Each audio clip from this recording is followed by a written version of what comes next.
guatemaltecos. La pregunta sigue en pie hasta el día de hoy. ¿En qué momento se fregó Guatemala?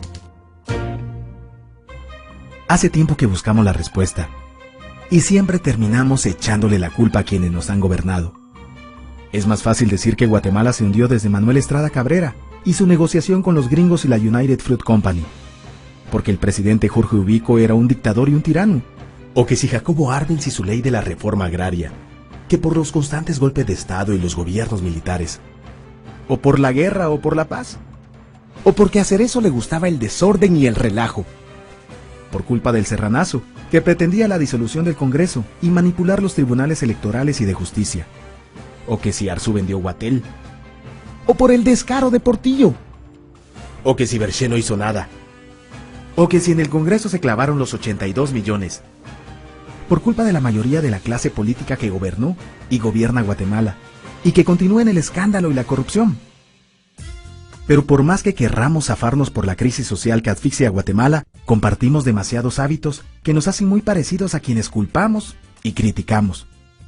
Porque aún compartimos que ser sinvergüenza debería ser parte del orgullo nacional. Somos bien chispudos y por eso compramos facturas para pagar menos impuestos. Ganamos nuestros trabajos no por nuestro esfuerzo o capacidad, sino porque tenemos un buen conecte. Nos colamos para que nos atiendan primero. Aceleramos en amarillo y nos pasamos el semáforo en rojo, porque así llegamos más rápido. Somos tan pilas que si no encontramos estacionamiento, nos parqueamos en el reservado para las personas discapacitadas. Robamos señal de cable, robamos agua, electricidad, y no nos consideramos ladrones. Reclamamos justicia y que no haya corrupción, pero le damos mordida a un policía para no tener problemas, o al juez para que abogue por nuestra causa. Jamás dejamos pasar a un peatón en la línea de cebra, porque en Guatemala el que no es chispudo, no es nadie. Pero ¿por qué si somos tan chispudos, le bocinamos a un semáforo en rojo? Como que el semáforo fuera a entender nuestra desesperación. ¿Por qué tiramos basura en la calle? Como que si la ciudad perteneciera a cualquiera menos a nosotros. ¿Por qué nos quedamos callados y no protestamos cuando los choferes cometen imprudencias? Y hasta nos hacemos cómplices de ellas.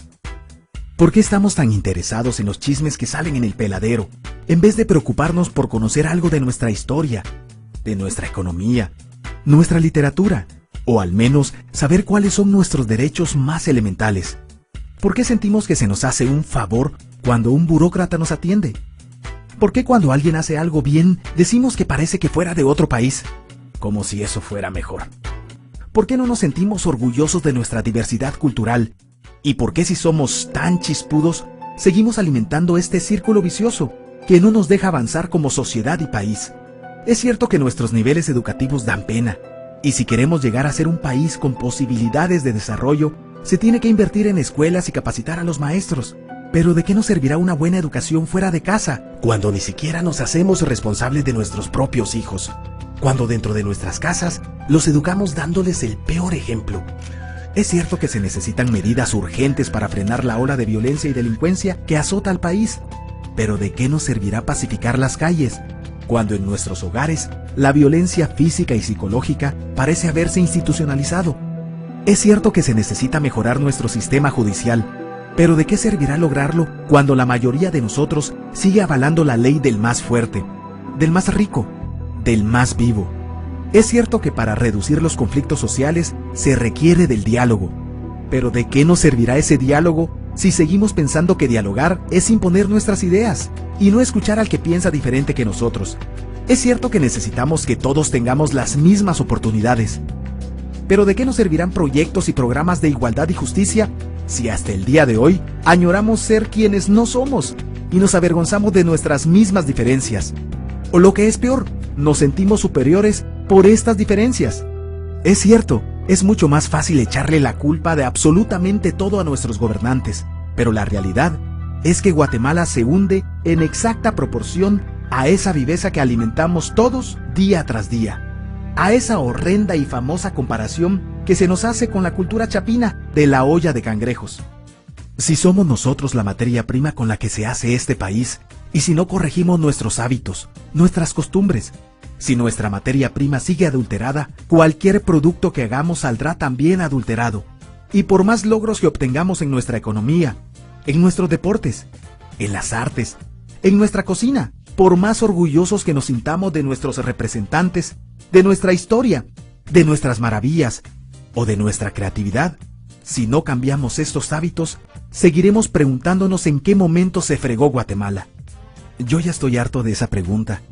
Estoy harto de ver cómo un país con tantas posibilidades y oportunidades, con tantas riquezas naturales y con tanta historia, tenga que seguir viviendo en el subdesarrollo, solo porque no nos creemos capaces de vivir de otra manera. Estoy harto de que nuestras desgracias continúen siendo un buen negocio. Harto de que hablar mal de nosotros mismos se haya convertido en una rutina diaria.